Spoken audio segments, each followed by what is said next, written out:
আপনি তো আসিয়ার বোন, আপনি তো যেদিন ধর্ষণ হয়েছে আপনি তো এখানে ছিলেন না? যেদিন ধর্ষণ হয়েছে সেদিন নিয়ে আপনি কিছু কথা বলছেন টেলিভিশনের সামনে, আমরা দেখেছি, সারা বাংলাদেশের লোক দেখছে।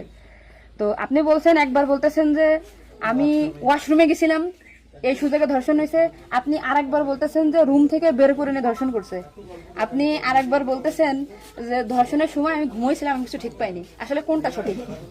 আমি তো ওইটাই বলি না, আমি বলছি যে আমি ঘুমোইছিলাম, ও যখন বাথরুমে উঠছি সেই সময় দেখি যে ওইখানে পড়ে রয়েছে, এইটাই বলছি। আপনি বলছেন যে সেহরির পরে, আবার বলছেন রাত 2:30টা, এটা মানে টাইমটা আসলে মানে হ্যাঁ আমাকে দিক তো সিয়ারি খাই 2টের দিক, তারপরের কথা বলছি। আচ্ছা, আপনি একটু মানে প্রথম থেকে মানে রাত থেকে কি ঘটনা ঘটছে এটা আমাদেরকে বলেন তো। প্রথম রাত থেকে সব ঠিক ছিল, ঘুমাই গেছিলাম 8টার দিকে ঘুমাইছি। আমি, আমার জামাই আর আমার বোন, আর আমার বোন হচ্ছে আমার পাশে ঘুমাইছিল। তা আমি জানতাম না যে ওর সাথে ওরম হবে না।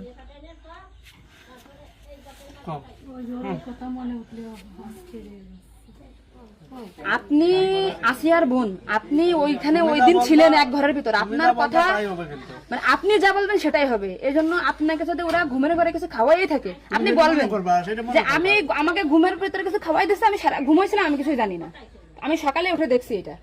কিন্তু আপনি যদি বলেন যে রাত 2:30টার সময় হয়েছে, আমি তাহলে তো হবে না। আপনার কথা শোনার জন্য বাংলাদেশের লক্ষ লক্ষ মানুষ অপেক্ষায় আছে যে আপনি আসলে যেখানে ছিলেন, আপনি যেহেতু বোন, আপনার বাড়ি যাই হয়েছে ধর্ষণটা, সেহেতু আপনি তো মানে জায়গায় ঘরে ছিলেন। সকাল অবধি সেই সময় উঠে দেখি ও মেঝেতে পড়ে রয়েছে, দরজা খোলা ছিল। তা আমি ওটা বাথরুম থেকে দরজা আটাকে ওটা উঠেছি, উঠে বিছানাটা রাখছি, মানে জ্ঞান হারাইছিল না ঘুমাই পড়ছিল জানি না, কিন্তু নাড়াচাড়া লাগার কারণে উঠে গেছিল। উঠে করছে আপা আমার অনেক কষ্ট হচ্ছে আর জ্বালা ঘোরা করতেছে, আমি বলছে ফ্লোর করে পড়ে রয়েছে এর জন্য ওর ওরম হয়েছে।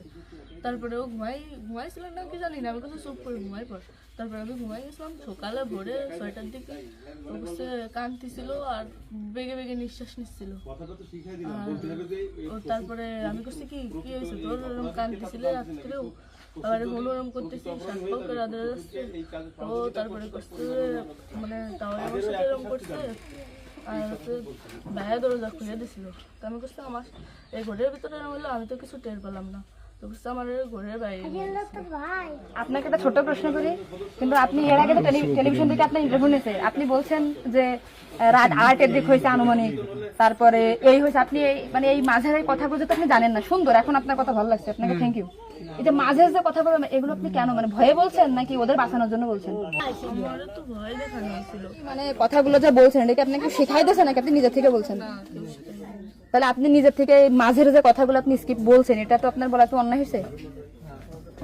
তাহলে আপনি নেক্সট টাইম মানে আমরা খুব মানে আমি আপনার ভিডিও 100 বার দেখেছি, 70টা তো না, আজকে দেখেন আমি 10 থেকে আইছি, আপনাদের ওই বাড়ি গেছিলাম আমি, ঠিক আছে? ভয়তে সবকিছু উল্টো পাল্টে গেছে, এক কথায় মানুষ সবসময় বারবার জিজ্ঞাসা করে মাথার ভিতরে উল্টো পাল্টা হয়ে গেছে। আচ্ছা ঠিক আছে আপু, শোনা, আপনি নেক্সট টাইম থেকে আপনি এই সঠিকটা মানে এই যে ঘুমাইছিলেন সকালে এটা হয়েছে আপনি এটা বলবেন, কিন্তু মাঝের কথাগুলো আপনার এক্সট্রা বলার দরকার নেই, বললে আমরা বিভ্রান্তি হয়ে যাই, ঠিক আছে? যাক, এখন বুঝলেন তো কাহিনী।